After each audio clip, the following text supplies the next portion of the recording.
Welcome to This Explainer. Look, if you've been bouncing from doctor to doctor trying to solve this frustrating mystery of disconnected, totally random symptoms, I want you to take a deep breath. You are absolutely in the right place today. We're going to look at a very specific pattern of bodily reactions that often leave people feeling completely overwhelmed and, honestly, entirely unheard. So we're going to map out exactly what happens when your body's histamine bucket finally overflows, and we'll do it step by step. Let's get right into it. Okay, so picture this. You sit down to a completely normal meal. Maybe it's a super healthy lunch or a nice dinner out with friends. You finish eating, fully expecting to feel nourished and energized, right?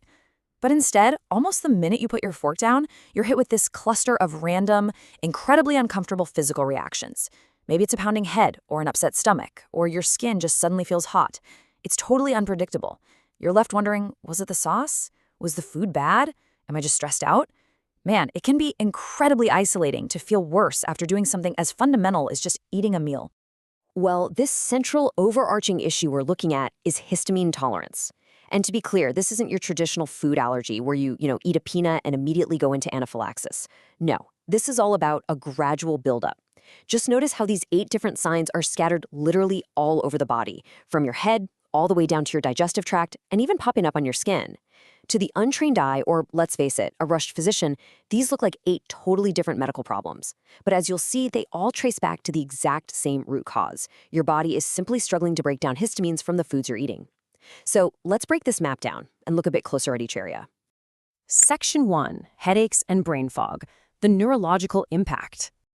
Now, the specific timing here is absolutely crucial. We aren't talking about waking up with a random, run-of-the-mill tension headache. We're looking at pain, and this can range from a dull throb to a fully debilitating migraine that strikes specifically after eating. For someone dealing with histamine intolerance, consuming a high-histamine meal essentially sends a chemical signal that expands and inflames the blood vessels in your head. So it's a direct, literal cause and effect relationship between what just went into your stomach and that intense pain radiating through your skull. And it doesn't just stop at physical pain. It heavily impacts you cognitively too. If you've ever experienced brain fog within an hour of a meal, you know exactly how maddening it is.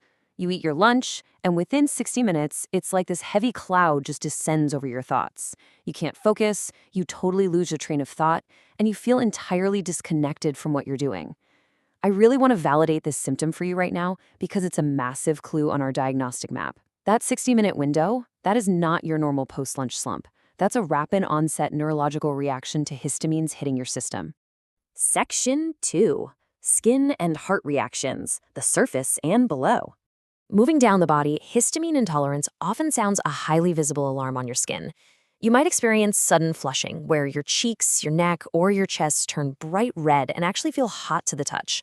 Or you might just suddenly break out in intense, totally unexplained hives. And it makes sense, right? Because histamines have the exact same chemicals your body releases during a standard allergic reaction, like when you get a mosquito bite. So an overload from your diet basically causes your skin to react as if it's under attack from the inside out. Then we have this deeply unsettling symptom, a racing heart that's triggered specifically by wine or fermented foods. I mean, think about how confusing this is. You might have some healthy sauerkraut to improve your gut health, or maybe just a glass of wine to unwind. And suddenly, bam, your heart is pounding out of your chest.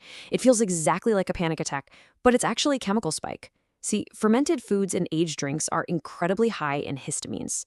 And if your body can't clear them out fast enough, they directly stimulate your cardiovascular system, causing your heart rate to absolutely skyrocket.